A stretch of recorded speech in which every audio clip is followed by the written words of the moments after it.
Hoje é a quarta e última mensagem dessa série enraizado na missão Raízes que geram vidas.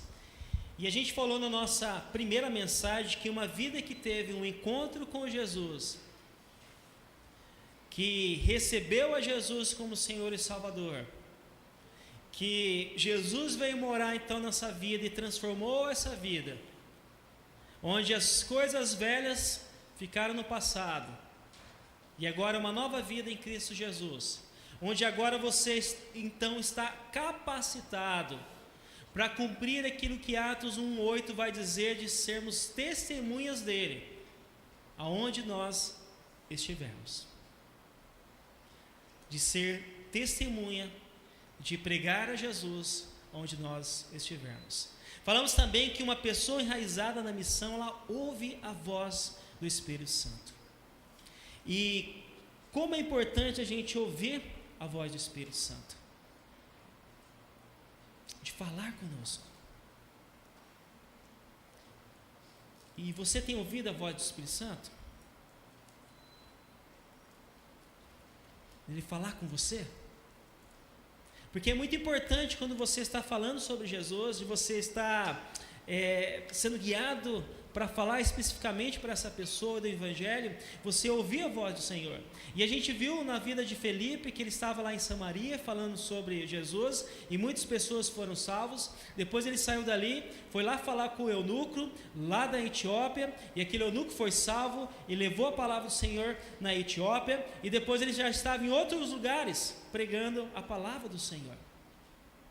Mas quero dizer para você nessa noite algo diferente, talvez uma mensagem um pouco diferente nessa noite, para a gente fechar esse ciclo de preparo para o nosso encontro da semana que vem, para incentivar você a continuar falando sobre Jesus, pregando sobre Jesus, convidando as pessoas para conhecer mais de Jesus. Onde a verdade é que não podemos ter a ilusão que as coisas vão ser fáceis, que todos vão receber com alegria o Evangelho, que todos vão receber a Jesus com alegria no seu coração, com desejo de conhecer mais de Jesus. Infelizmente, muitos acabam ignorando, sendo indiferentes, se opondo ao reino de Deus. Quantas vezes você talvez pregou, você falou de Jesus e as pessoas foram indiferentes? Talvez as pessoas até mesmo falaram: eu não quero saber de Jesus. Talvez as pessoas falaram assim: se der eu vou. E eu fico pensando, se der o quê?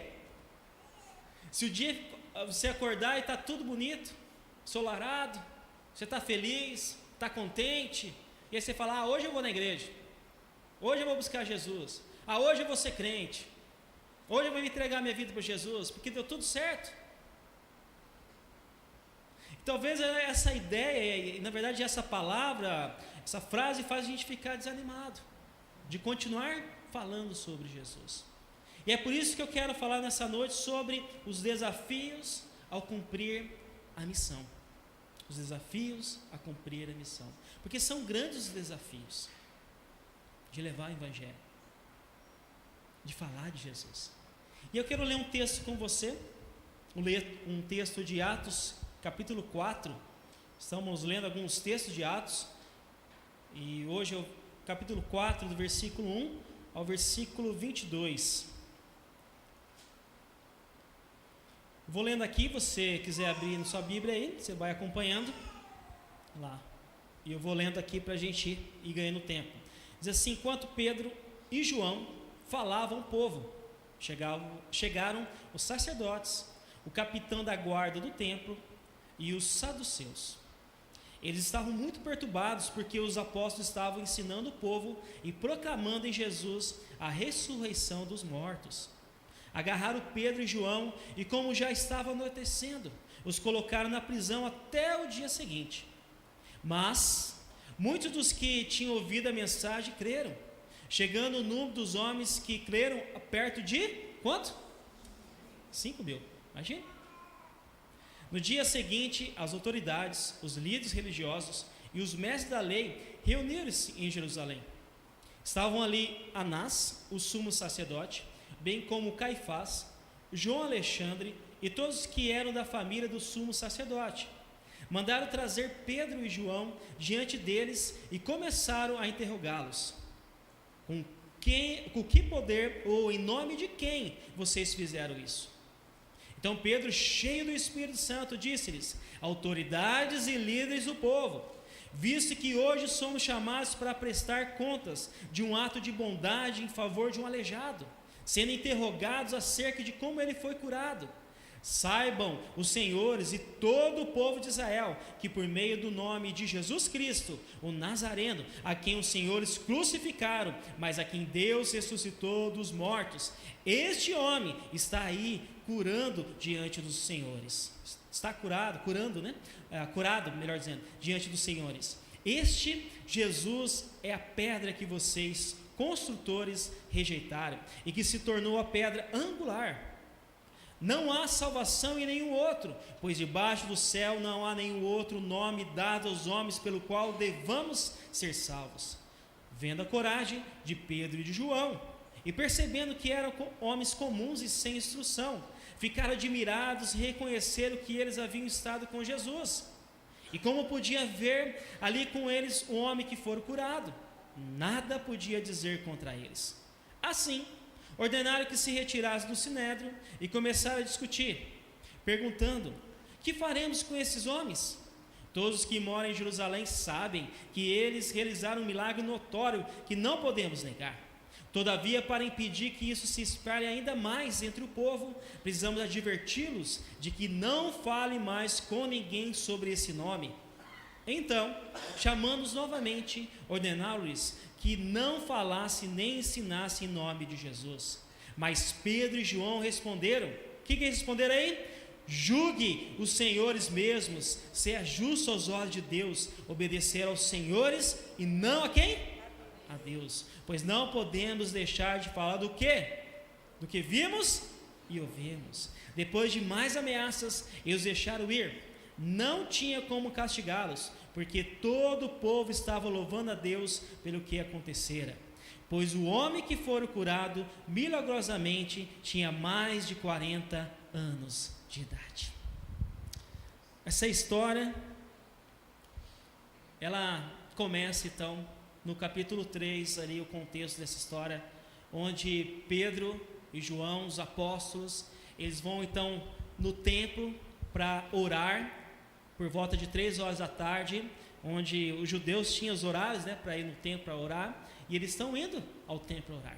E quando eles chegam então ali há um homem aleijado de nascença, com mais de 40 anos de idade, e o texto vai dizer lá em Atos 3, que ele é colocado numa das portas da entrada do templo para pedir esmola. E quando esse homem tão aleijado, ele vê o João e o Pedro chegando, ele pede esmola e fica ali olhando para ver se ele consegue receber algo. E Pedro e João, olhando para aquele homem, ele diz que não tenho prata e nem ouro, mas o que tenho eu lhe dou, que em nome de Jesus, o Nazareno, ande. E o texto diz que tomando aquele homem pela mão, colocou aquele homem então em pé, aquele homem então firmou seus pés no chão, ele começou ali a firmar, ele dá um salto, ele começa a andar. E um milagre acontece ali daquele homem que há mais de 40 anos não andava, está andando agora. Está andando. Está alegre e feliz com o milagre que tinha acontecido. E é interessante porque as pessoas ao ver aquilo, elas falam: como assim? Não era aquele homem que estava ali pedindo esmola? Não era aquele homem que era aleijado? Não era aquele homem que todos os dias as pessoas colocavam ali para pedir dinheiro? Como assim ele está andando? Como assim ele está agora caminhando, correndo, pulando? E aí, Pedro pergunta para aqueles homens: por que vocês estão admirados? Achando que foi a gente que fez alguma coisa. E onde Pedro e João começam a falar de Jesus. Ele começa a falar que Jesus foi aquele que foi anunciado pelos patriarcas, pelo Abraão, pelo Isaac, pelo Jacó, pelos profetas que foi profetizado que o Messias viria a essa terra, que ele viria a essa terra e nasceria, e andaria aqui, pregaria sobre o amor de Jesus, sobre o reino de Deus, apontaria para a salvação, sofreria por nós, morreria numa cruz, mas ressuscitaria. E ele diz: esse homem, que é o Deus Todo-Poderoso, que ressuscitou, é esse Deus que fez esse milagre, onde esse homem está andando. E aí, Pedro e João falam para eles assim: arrependam-se dos seus pecados e voltem para Deus, para que seus pecados sejam cancelados.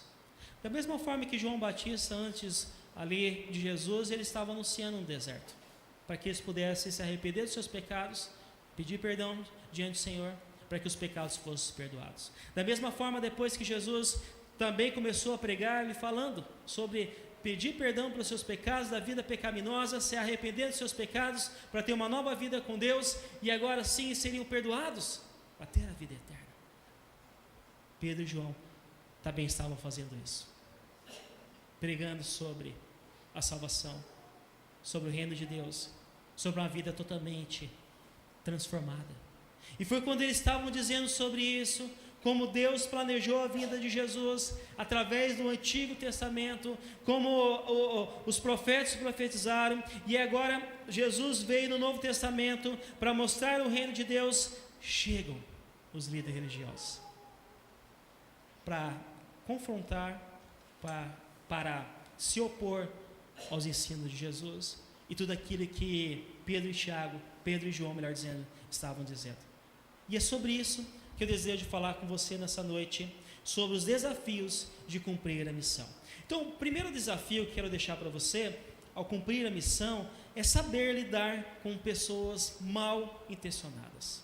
Pessoas mal intencionadas. A verdade é que, por mais que estamos fazendo a vontade de Deus, coisas boas para as pessoas, há alguns que se levantam contra nós, para se opor, para falar que está tudo errado, até mesmo para dizer para a gente não continuar pregando sobre Jesus. E esse é o primeiro desafio, de a gente saber lidar com essas pessoas, com pessoas mal intencionadas, que se opõem ao reino de Deus. Nesse texto nós lemos que são os líderes religiosos da época, que foram contra os ensinos de Jesus, e agora estão também contra aquilo que Pedro e João estão falando, estão ensinando. Veja novamente o texto de Atos 4, 1 e 3. Diz assim: quando Pedro e João falavam ao povo, chegaram os sacerdotes, o capitão da guarda do templo e os saduceus. Eles estavam muito perturbados, porque os apóstolos estavam ensinando o povo e proclamando em Jesus a ressurreição dos mortos. Agarraram Pedro, veja a violência, e João, e como já estava anoitecendo, os colocaram aonde? Na prisão, até o dia seguinte. Agora, quem são essas pessoas? Versículos 5 e 6 diz assim: no dia seguinte, as autoridades, os líderes religiosos e os mestres da lei reuniram-se em Jerusalém. Estava ali Anás, o sumo sacerdote, bem como Caifás, que era o seu parente, João, Alexandre e todos que eram da família do sumo sacerdote. Mandaram trazer Pedro e João diante deles e começaram a interrogá-los: com que poder ou em nome de quem vocês fizeram isso? Então a gente pode perceber que eram os líderes religiosos da época, que estavam contra aquilo que Pedro e João estavam pregando. E eles foram e interrogaram ele, dizendo: em que poder vocês fizeram isso? Em nome de quem vocês fizeram isso? Porque no entendimento ali dos líderes religiosos, na verdade os saduceus, que era um grupo religioso da época, era que não existia ressurreição. Então, como eles estavam pregando sobre um Jesus que ressuscitou? Se não existia no conceito deles, então Jesus não ressuscitou para eles. Não tinha cabimento ensinar sobre isso. Por isso que eles foram contra também. No entendimento deles, estavam errados. Mas a verdade é que eles não se importavam com o homem que foi curado. Somente se os seus ensinamentos, aqueles que eles acreditavam, estavam de acordo com o que eles pensavam. O homem que foi curado, 40 anos sofrendo, aleijado, pedindo esmola, eles não estavam ligando para isso. Mas se eles estavam ensinando aquilo que eles achavam que era o certo. A verdade é que existem pessoas assim, que por mais que você faça uma boa ação, esteja falando de Jesus, vai se levantar contra você. Mesmo que você esteja pregando o amor de Deus, de Jesus, as pessoas vão te questionar, se opor a você, te julgar. E infelizmente a gente vê muito isso nas redes sociais. Pessoas que estão fazendo bem a outra, e aí a outra vai lá e começa a ir contra, começa a falar, está se aparecendo, está querendo ganhar seguidor, está querendo ganhar dinheiro em cima.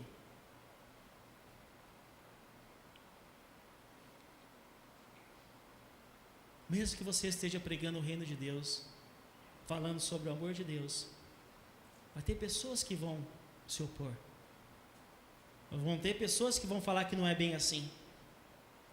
Talvez até mesmo com as pessoas que nós conhecemos, que podem surgir para se opor contra nós. E você está lá fazendo bem para outra. Você está aconselhando a outra pessoa. Você está mostrando o reino de Deus para aquela pessoa. Você está mostrando como Deus deseja que ela viva em família, viva no casamento, viva como um bom funcionário, um bom chefe. E aí tem outras pessoas que falam, não é assim não. Faz diferente.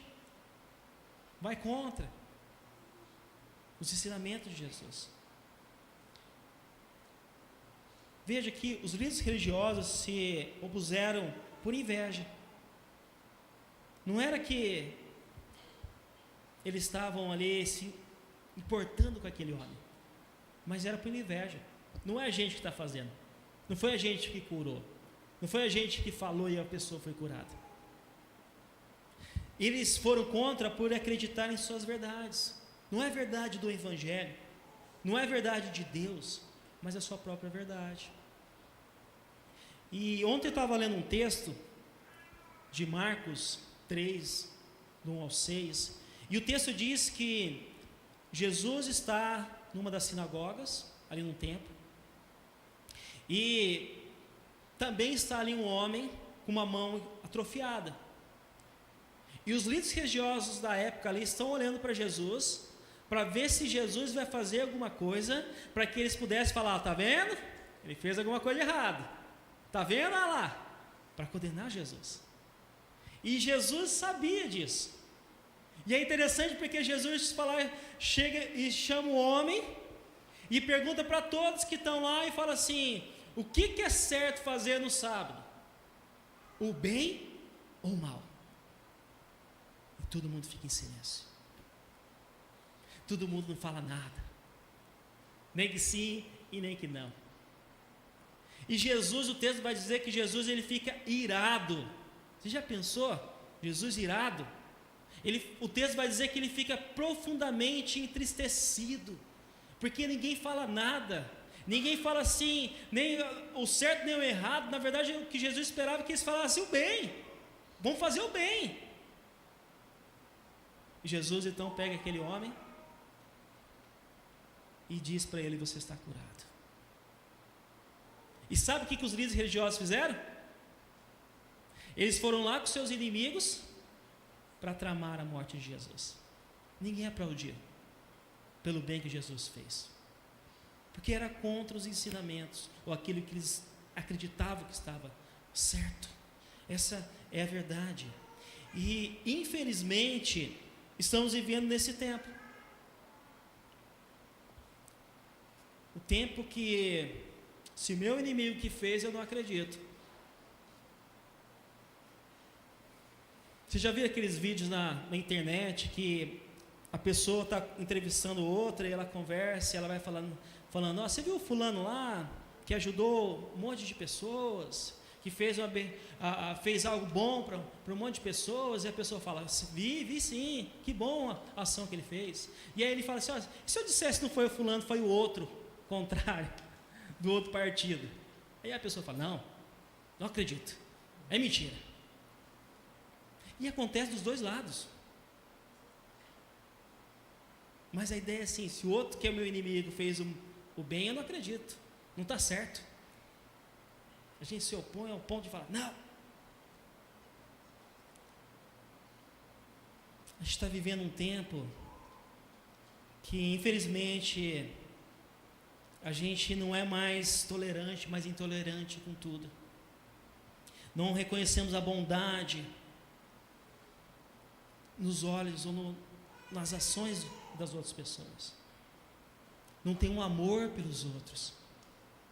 Mas a gente acaba condenando tudo no outro. Não é só algumas ações, mas é tudo. Tudo não é nada de bom a gente encontra naquela pessoa. Só porque talvez alguma coisinha é contra a sua opinião, a sua verdade. E aí você fala assim, essa pessoa morreu para mim. Se a gente não concordar com o outro, então a gente vai ser julgado, a gente vai ser cancelado, a gente vai ser boicotado.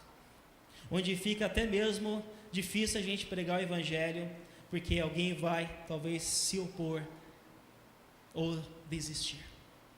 Agora, como a gente pode vencer esse desafio? Como lidar com pessoas mal intencionadas? Tenha convicção que está fazendo a coisa certa. Tenha convicção que está fazendo a coisa certa. Pedro e João sabiam que estavam fazendo a coisa certa diante de Deus. O versículo 8 diz assim, então Pedro, cheio do Espírito Santo, disse-lhes, autoridades e líderes do povo, visto que hoje somos chamados para prestar contas do quê? De um ato de bondade, em favor de um aleijado, sendo interrogados acerca de como ele foi curado. Tinha importância do jeito que o cara foi curado? A importância é que o homem foi curado.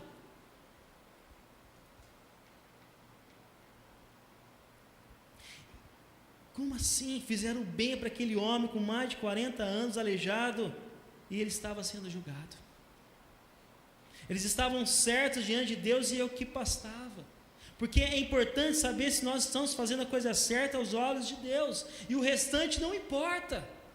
Essa é a verdade. Não importa quem vai ser contra, não importa como a pessoa vai tentar te impedir, como o inimigo vai tentar usar as pessoas, o importante é saber se eu estou fazendo a coisa certa diante de Deus. Se sim, ok, então.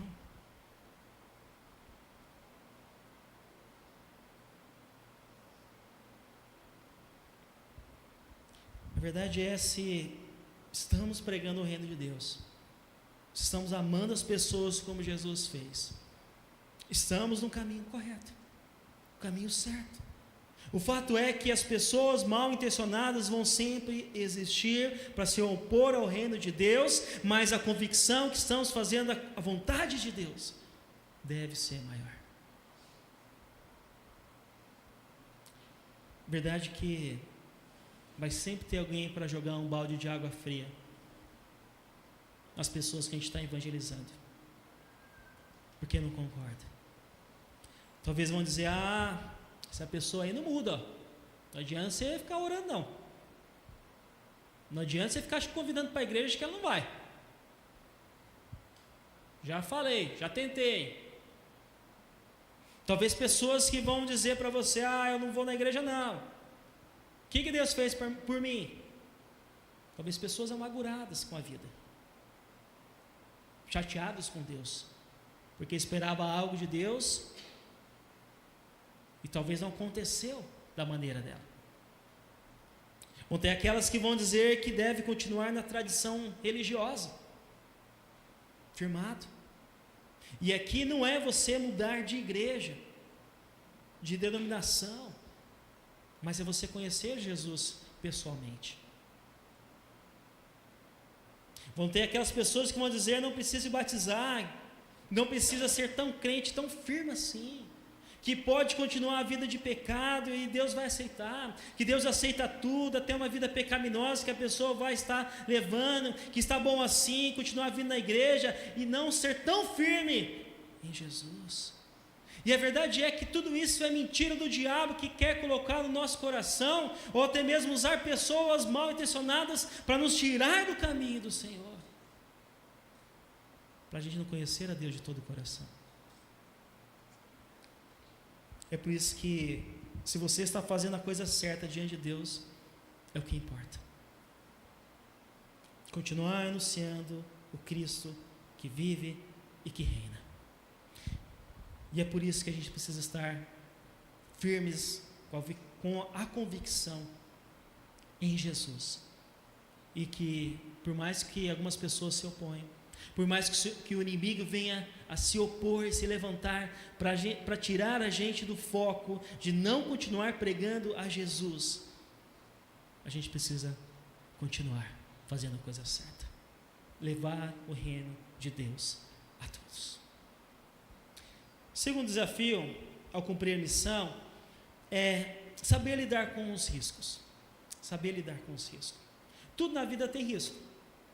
Essa é a grande verdade. A verdade é que existe alguns riscos a você pregar o Evangelho. Pedro e João, ao curar aquele homem, ao anunciar Jesus, eles estavam correndo risco. O texto diz em Atos 4:3 que agarraram Pedro e João e, como já estavam anoitecendo, os colocaram aonde? Na prisão.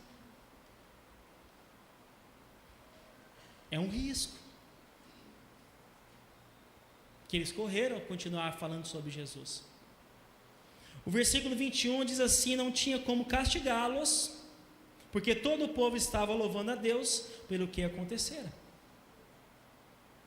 Então, além do risco de ser presos, que eles foram presos, o risco também de ser castigados, açoitados. Nesse episódio, eles não foram, por causa do povo que estava lá. Mas se você ler Atos um pouquinho para frente, você vai ver que ele vai ser novamente preso e vai ser açoitado.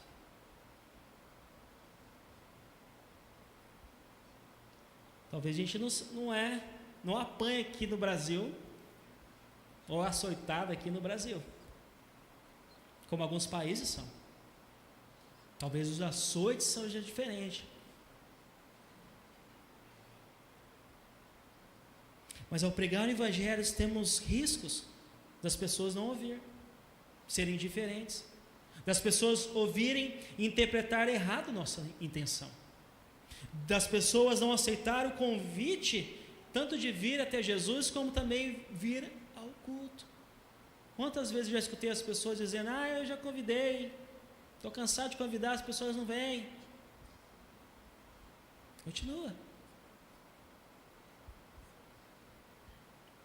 Continua falando de Jesus, de ignorar Jesus, de ser indiferente, continuar na vida de pecado. Mas nós precisamos continuar anunciando Jesus como Pedro e João fizeram. Agora, como a gente pode vencer esse desafio então? Como lidar com os riscos de pregar Jesus? Com coragem, ao falar o quê? A verdade. Até mesmo os líderes religiosos viram a coragem de Pedro e João ao dizer no versículo 13, ele diz assim: vendo a coragem de Pedro e de João e percebendo que eram homens comuns e sem instrução, ficaram admirados e reconheceram que eles haviam estado com Jesus. Quando há risco ao pregar o Evangelho, a gente não pode ficar com medo. O medo que nos paralisa,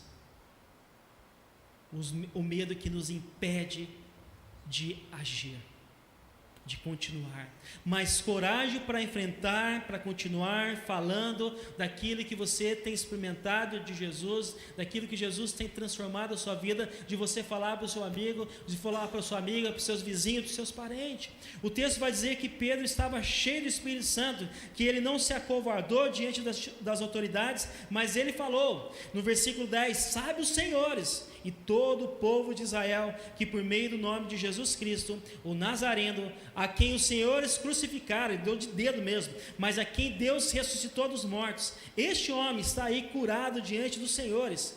Este Jesus é a pedra que vocês, construtores, rejeitaram e que se tornou a pedra angular. Não há salvação em nenhum outro, pois debaixo do céu não há nenhum outro nome dado aos homens pelo qual devamos ser salvos. Veja o risco que eles correram ali de dar de dedo na cara dos líderes religiosos e falar: foi vocês que fizeram isso, foi você que matou Jesus. O Deus verdadeiro, o Deus poderoso, o Deus que é a pedra. E às vezes a gente vai falar isso para as pessoas: você está na vida de pecado, você precisa abandonar o pecado, você precisa voltar para Deus, e a pessoa fala: também não quero saber mais de você, não fala mais comigo. E a gente fica com medo por causa disso. Eles poderiam ser apedrejados, ser açoitados, ser mortos, mas não se acovardaram. Eles mostraram a salvação em Jesus. E a verdade é que muitas vezes nós temos medo de falar de Jesus, porque temos medo do que a pessoa vai dizer, o que a pessoa vai interpretar, se ela vai continuar sendo meu amigo ou não, se ela vai interpretar como que eu sou um religioso ou não.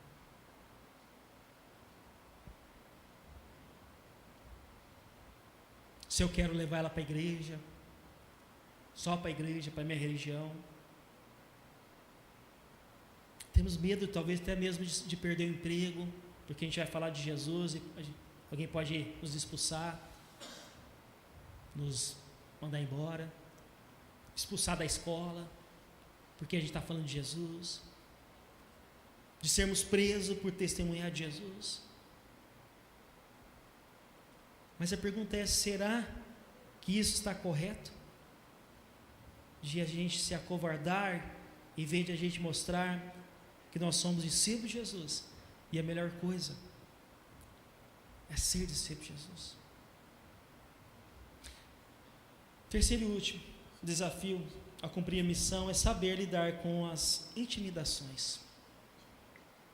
Pedro e João souberam lidar com as ameaças, as intimidações que eles tiveram. O versículo 14 diz assim: como podia ver ali com eles um homem que fora curado?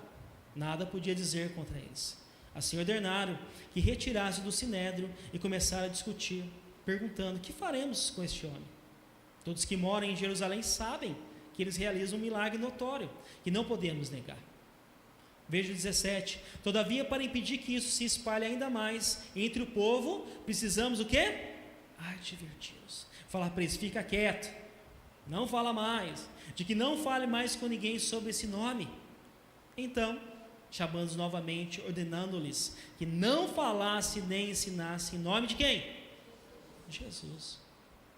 Os líderes religiosos chegaram e falaram assim: ó, você não fala mais, vamos fazer pressão neles, vamos falar um monte para eles, vamos ameaçar eles, que eles não vão falar mais, não vai espalhar esse nome de Jesus, vai morrer. Eles acreditaram em Pedro e João? Não. Eles ficaram admirados? Sim, mas não mudaram de vida. O que eles fizeram? Vamos ameaçar esses homens, vamos intimidar eles, vamos colocar na parede, para que eles não preguem mais Jesus, para que eles não vivam mais Jesus na vida deles, que eles não pratiquem mais sobre como viver Jesus. E a verdade é que existem algumas pessoas que vão talvez até mesmo nos advertir, vão nos ameaçar, vão nos intimidar de não continuar levando o Evangelho. Talvez com você não aconteça isso. Mas o texto diz assim, o 21: depois de mais ameaças, eles deixaram ir. Não tinha como castigá-los, porque todo o povo estava louvando a Deus pelo que aconteceu.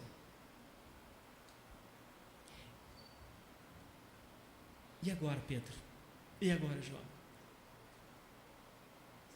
O que a gente faz diante das intimidações? A verdade é que é não negar a verdade do Evangelho. Não negar a a verdade do Evangelho. O versículo 19 diz assim: mas Pedro e João, depois daquelas ameaças, das intimidações, Pedro e João, eles responderam, o que eles responderam aí? Vamos ler junto? Julguem os senhores mesmos, se é aos olhos de Deus obedecer aos senhores e não a Deus. Bem forte agora. Pois não podemos deixar de falar do que vimos. Acho que sobe um pouquinho, né? Aí dá um... Não podemos deixar de falar do que? Do que vimos e ouvimos. Ou seja, quem teve uma experiência com Deus, que Jesus entrou no coração, que transformou a vida dele, como ele pode ficar segurando, amarrando e não falando para as outras pessoas aquilo que Jesus fez na vida dele? Como aquele homem, depois de 40 anos aleijado, que Jesus entrou na vida dele, transformou ele, curou ele, ele vai ficar quietinho agora? Porque ele foi ameaçado? Porque não era para ele continuar falando? Não dá. Uma vida transformada, uma vida que experimentou Jesus, não tem como negar. Não tem como negar que foi Jesus que fez aquilo.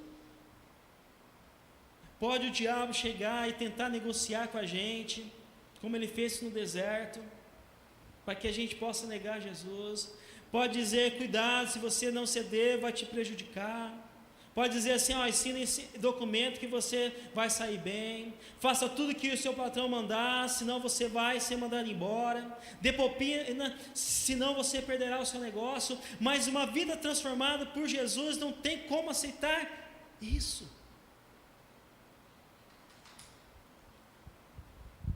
Porque o maior está em nós.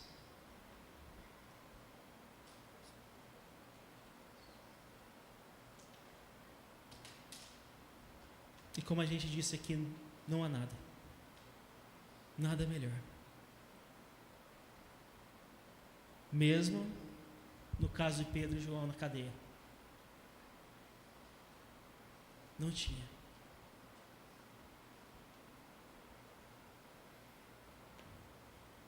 Então, quero terminar quando o pessoal chega aqui à frente, dizendo que os desafios são grandes. Mas nós precisamos olhar para o que é importante. As vidas que foram salvas através daquele Evangelho. O texto vai dizer que mais de 5.000 pessoas foram salvas. Você já imaginou isso? Uma mensagem sobre Jesus e mais de 5.000 pessoas falando, eu quero Jesus na minha vida. Você tem ideia desse número de pessoas?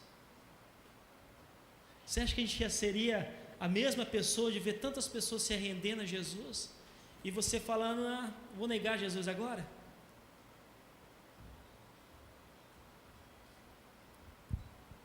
O texto diz também que Atos 4:8 diz que Pedro, cheio do Espírito Santo, Pedro, cheio do Espírito Santo, ele não se intimidou diante das pessoas. Mesmo os líderes religiosos da época, autoridades, pessoas que poderiam prender, soltar, matar, ele não se intimidou porque ele estava cheio do Espírito Santo na vida dele. E a verdade é que quando nós estamos cheios do Espírito Santo na nossa vida, vamos ter essa coragem, essa ousadia e não medo de pregar Jesus e de viver Jesus. Por isso que busque ser cheio do Espírito Santo. A verdade é que quando nós levantamos no poder do Espírito Santo para falar de Jesus, até as pessoas que não conhecem Jesus, até as pessoas que talvez não creem em Jesus, vão ficar admiradas e vão dizer, essas pessoas são diferentes. Talvez elas não vão crer, talvez elas vão se opor, mas elas não vão poder negar a experiência que você teve com Jesus, que transformou a sua vida. Por isso, não tenha medo das pessoas mal intencionadas. Não tenha medo dos riscos e nem das intimidações. Mas continue se encher do Espírito Santo para que você possa pregar o Evangelho aonde você estiver e aonde Deus te levar. Amém?